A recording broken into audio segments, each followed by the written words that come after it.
Abeg, make una watch video, make una hear wetin Kanayo O Kanayo tell our president for this video. Just watch, make you hear wetin Kanayo O Kanayo tell Buhari for this video.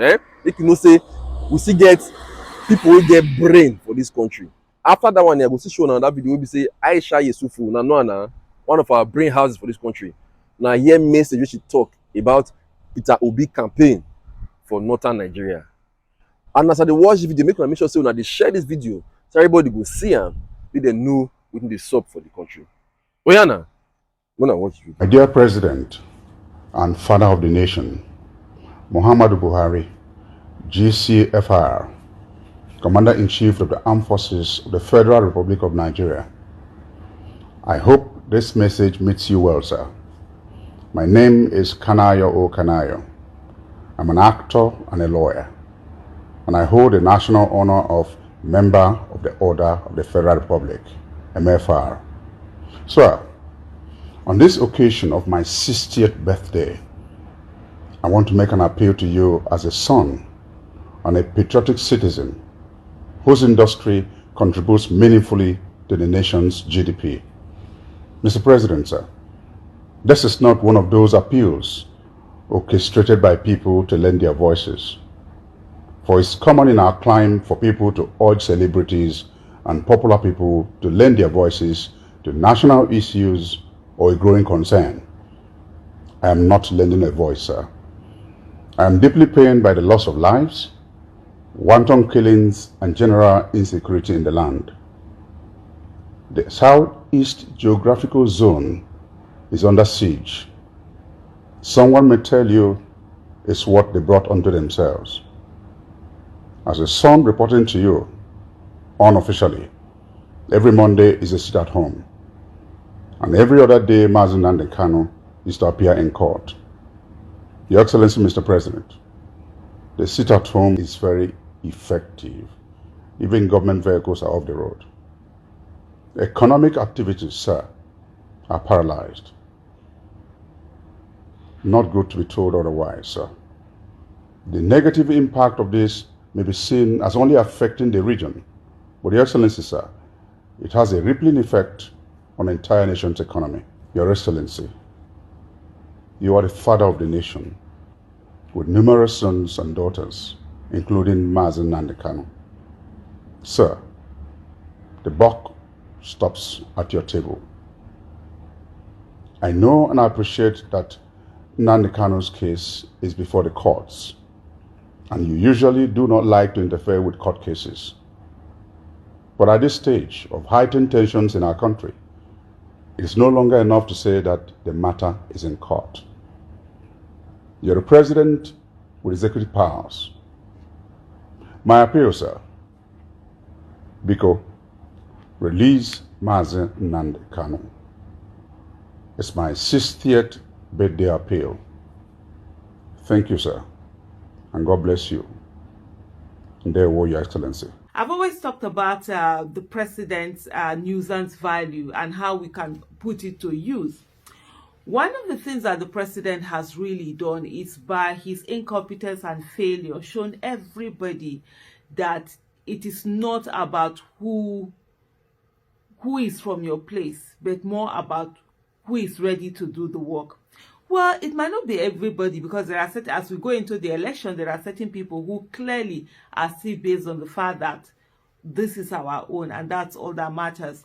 But why I'm trying to say this is because of the kind of either remarks, calls, talking with people and hearing about what's happening, especially in the northern part of the country. I have quite a lot of ties in the northern part of the country. I mean, I have family, friends, relations, people, acquaintances, and all of that who are there. And you find out that more and more and more and more people are going away from that mindset of, oh, we have to vote a certain religion, oh, we have to vote a certain tribe, oh, it has to be our own person, we have to share the same belief. Because what Buhari has done, there was so much expectancy attached to Buhari, especially for a lot of people, for a lot of his followers in the northern part of the country. And he really did have followers in the northern part of the country. They were ready to, you see all the things that are being done now with the Labour Party. They did that with Buhari.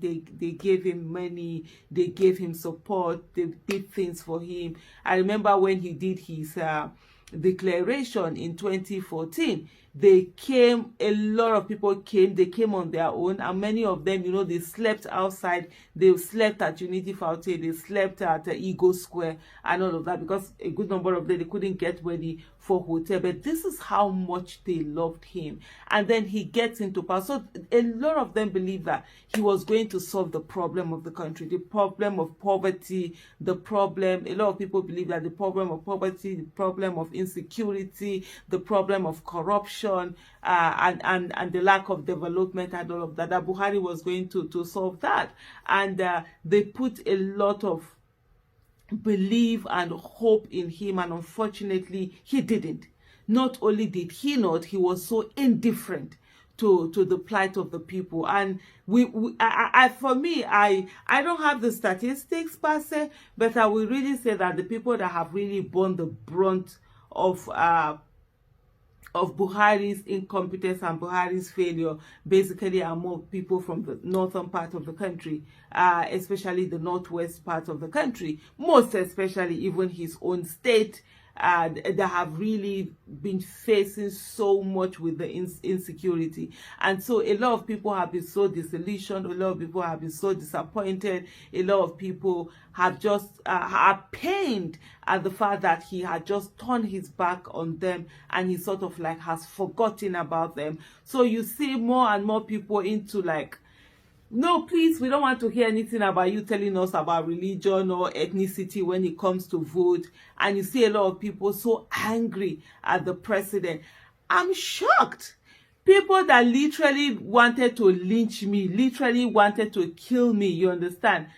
I see them now talking about Buhari. I'm like, okay, what happened? I remember in 2017 when I did the video and I said that Buhari should resign.